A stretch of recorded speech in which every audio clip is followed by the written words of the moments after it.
آج کا ہمارا موضوع ہے بیوی کے جنسی حقوق پورے کرنا۔ حضرت عمر رضی اللہ تعالیٰ عنہ کے متعلقہ مشہور ہے کہ ایک رات گشت کر رہے تھے کہ ایک گھر سے دردناک اشعار پڑھے جانے کی آواز آئی۔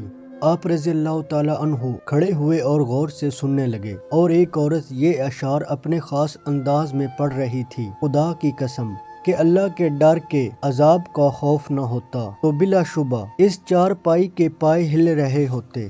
حضرت عمر رضی اللہ تعالیٰ عنہ نے اس کی وجہ دریافت کی تو معلوم ہوا کہ اس کا شور جہاد کے سلسلے میں بیر ہے۔ حضرت عمر رضی اللہ تعالیٰ عنہ پر اس سچے جذبہ محبت کا گہرا اثر پڑا۔ انہوں نے اپنی صاحبزادی ام المؤمنین حضرت حفصہ رضی اللہ تعالیٰ عنہا سے پوچھا، عورت بغیر مرد کے کتنے دن صبر کر سکتی ہے؟ حضرت حفصہ رضی اللہ تعالیٰ عنہا نے، جو ازواج میں سے تھی، انہوں نے فرمایا 4 ماہ۔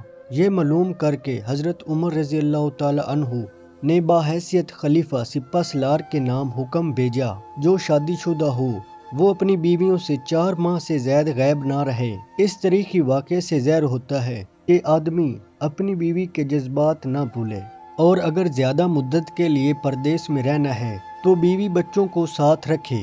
اس کی تائید قرآن مجید میں بھی ہے، جہاں اللہ کا ذکر ہے سورۃ البقرہ میں، جو لوگ اپنی بیویوں سے قسم کھا بیٹھے ہیں ان کے لیے 4 ماہ کی مہلت ہے، سو اگر وہ رجوع کر لیں تو اللہ پاک معاف فرما دیں گے۔ 4 ماہ کے بعد عورت مرد سے مطالبہ کر سکتی ہے کہ یا تو اسے بسائے یا پھر طلاق دے، تاکہ وہ اپنی زندگی بہتر طریقے سے گزار سکے۔ یہ اجازت اس لیے دی گئی ہے کہ مرد تو بیوی کی موجودگی میں نکاح کر سکتا ہے، لیکن جب تک عورت ایک مرد کے نکاح میں موجود ہو تو وہ اس بارے میں سوچ بھی نہیں سکتی۔ نبی کریم صلی اللہ علیہ وسلم نے فرمایا کہ کوئی اپنی بیوی کی راز کی باتوں کو افشا نہ کرے۔ لوگوں میں اللہ پاک کے نزدیک بدترین شخص وہ ہے جو اپنی بیوی کے پاس جائے اور اپنی بیوی کو ملے اور مرد اس بات کو باہر پھیلائے۔ آپس کی پرائیویٹ باتیں دوسروں کو بتانا حرام ہے، عورتوں اور مرد دونوں کے لیے۔ اسی طرح عورت میں عیب موجود ہو